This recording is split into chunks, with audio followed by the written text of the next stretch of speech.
Here's my week in a New York minute as an aspiring rock star. The first few days blended into one big battle against whatever plague is going around right now. Come Thursday, I decided enough is enough. I'm getting over this virus and I'm getting back to my life. That is spending yet another night in a basement slinging fancy cocktails. Friday morning, I performed for an imaginary audience in my bedroom.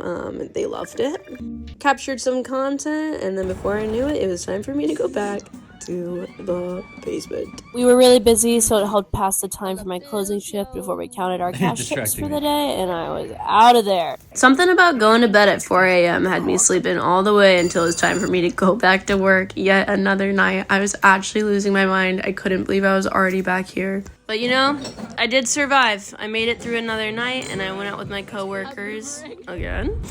And I got home at a good old 5 a.m. where I passed out. And hallelujah, it was finally Sunday. I added my cash tips to my very adult savings bank, aka my puzzle box, and I put it aside for my mountain of music expenses. Then I unoriginally did my chores, had my nuggets, and shot some content. And that was my week in a New York minute as an aspiring rock star.